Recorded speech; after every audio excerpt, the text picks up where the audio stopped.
Muy buenas tardes.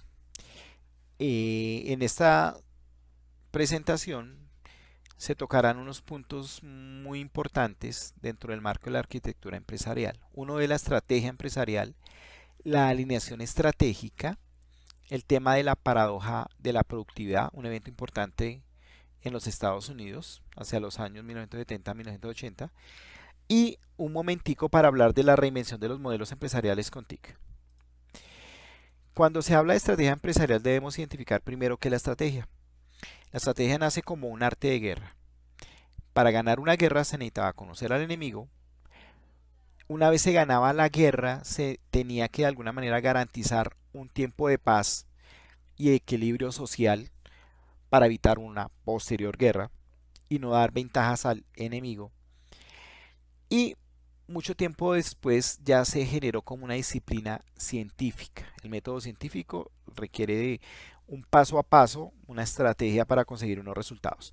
Se puede ver la aplicación en el ámbito matemático, con la teoría de juegos, solución de conflictos y la competencia. Para ganar se requiere una estrategia. Ya en la parte moderna, la estrategia empresarial busca de alguna manera desarrollar unos potenciales para que aseguren la supervivencia, la competitividad, eficacia, eficiencia y productividad de una empresa.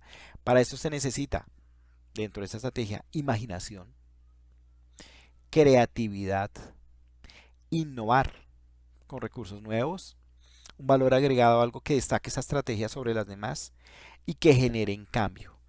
Las empresas, las organizaciones no son estáticas, son dinámicas y la estrategia de alguna manera debe garantizar el dinamismo. La estrategia tiene algunos elementos, como es el mando, la organización, el liderazgo, algo que es paz, que uno diría, ¿y cómo cuadra aquí? Y sí, es tratar de buscar siempre ese espacio de tranquilidad para que la empresa pueda desarrollar, pueda repensarse sin tener de alguna manera algún tipo de presión externa o interna. El equilibrio. Si no se consigue un equilibrio, siempre se estarán probando una y otra estrategia sin unos buenos resultados. Y la disciplina que se consigue a partir de definir ciertos estándares, ciertas normas, ciertas formas de comportarse que garantiza tener organizado y controlado el espacio estratégico de la empresa. Existen varios modelos o teorías de estrategia empresarial. Una de ellas es la de Mintzberg y la otra de Grant. Rápidamente, el modelo de Mintzberg requiere de un plan, un patrón, una forma de hacer las cosas, una pauta, una posición, ubicarse y una perspectiva con respecto al entorno. Robert Grant habla de la aplicación de la estrategia, en qué se va a hacer, tenemos que definir en qué se va a aplicar, los objetivos, son las metas, los resultados, comprender y apreciar ante todo lo que se está haciendo para de alguna manera genere el compromiso y el empoderamiento por parte de los participantes. Enfocándonos un poco más en Mintzberg y haciendo un poco más detallada lo que se veía anteriormente en el gráfico, ¿qué es el plan? El plan como parte de esa estrategia es tener los objetivos claros, unos resultados alcanzables y medibles, el compromiso institucional o corporativo, una estructura que garantice que se puede hacer. El que nosotros hablamos como un organigrama es tener los cargos, los roles, las competencias y mirar siempre cómo el negocio debe verse de alguna manera beneficiado. El patrón es el modelo, algo que marque los caminos, los derroteros. Así se hacen las cosas. Las acciones que lo hacen posible, los recursos que hacen que todas esas intenciones se hagan realidad, los económicos, los recursos financieros, los recursos materiales y humanos. El monitoreo, se necesita hacer un seguimiento. La posición es, bueno, el objetivo y el entorno, cómo estoy respecto al entorno, es la localización, cómo aplicaría esa estrategia y cómo va a ser apreciada para el empoderamiento de todos los funcionarios, las personas que forman parte de la organización. La pauta es el movimiento, conocer al competidor, cuáles son las ventajas que se tienen, hacer un autoanálisis y cómo se va a reaccionar ante las circunstancias que se vienen. No, el mercado no se queda quieto, el competidor o la competencia no se va a quedar quieto viendo que estamos de alguna manera aplicando un tipo de estrategia. La perspectiva importantísimo con respecto al entorno, la cultura, la ideología, cuáles son los valores institucionales, la actitud de trabajo y el comportamiento de cada uno de los integrantes de la organización. ¿Cuáles son los componentes de este plan estratégico?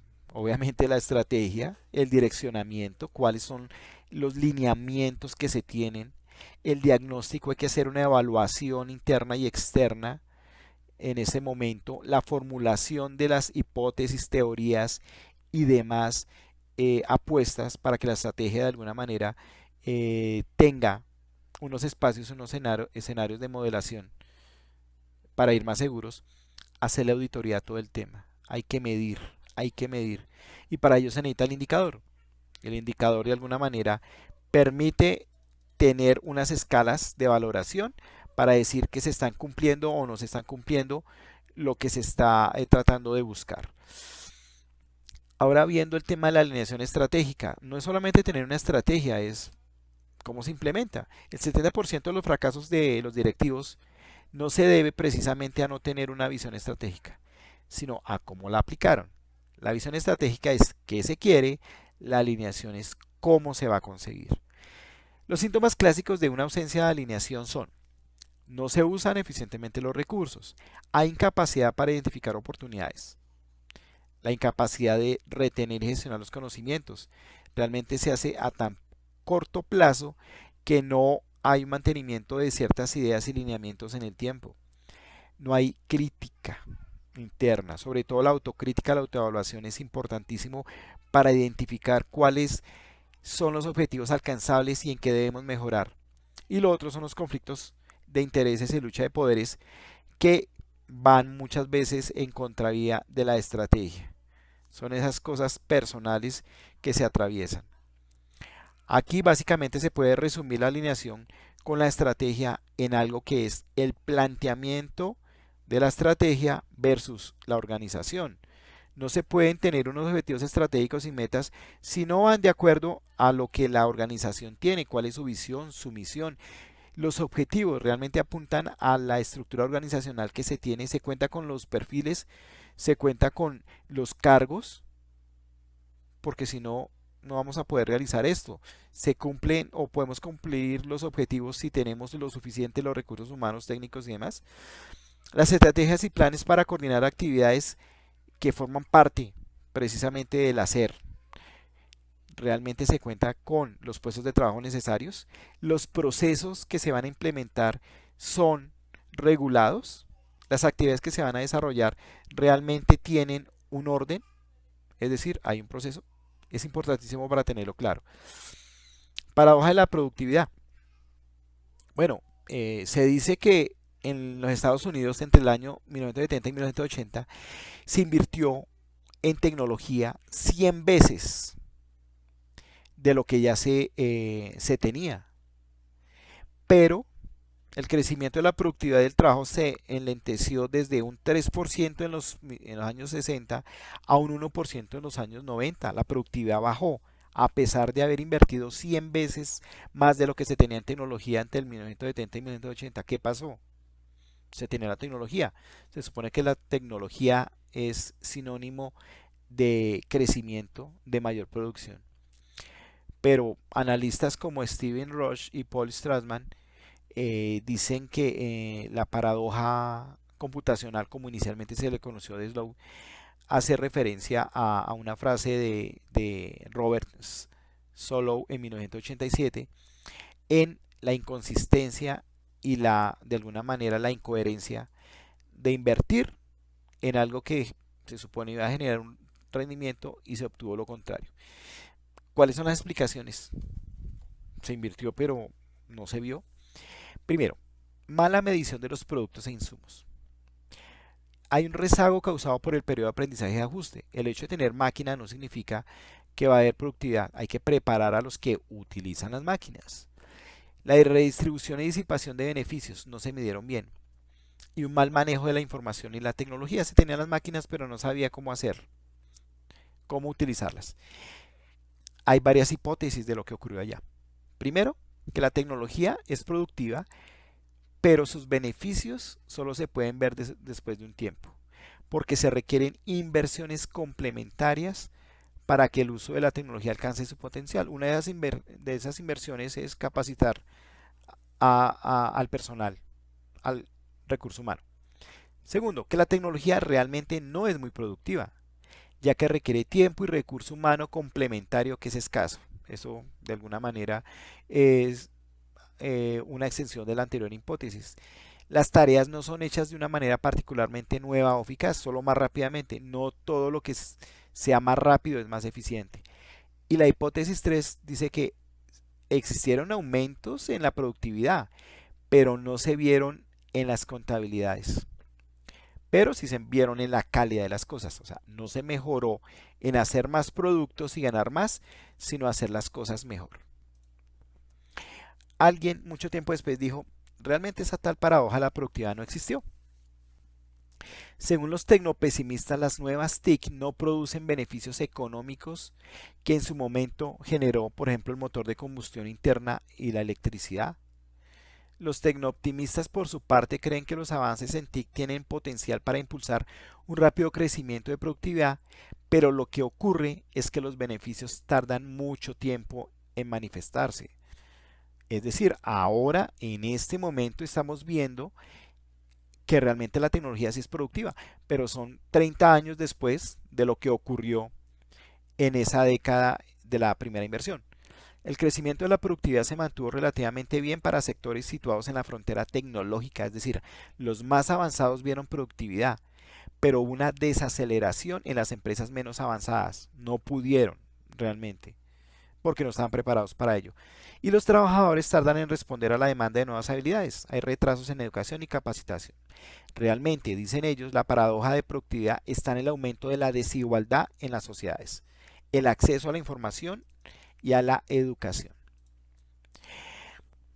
Todo esto de las tecnologías, ya hemos visto lo de las estrategias que de alguna manera permiten que mejoren las empresas en su dinámica por ser más estratégicas, ha hecho que se reinventen los modelos empresariales con el uso de TIC. Se aterriza en este tema porque pues con los sistemas de información pues tratemos de traerlo al ámbito de lo que estamos enfocados en estudiar, y es que las empresas cambian, los modelos empresariales cambian, la tecnología los hace cambiar.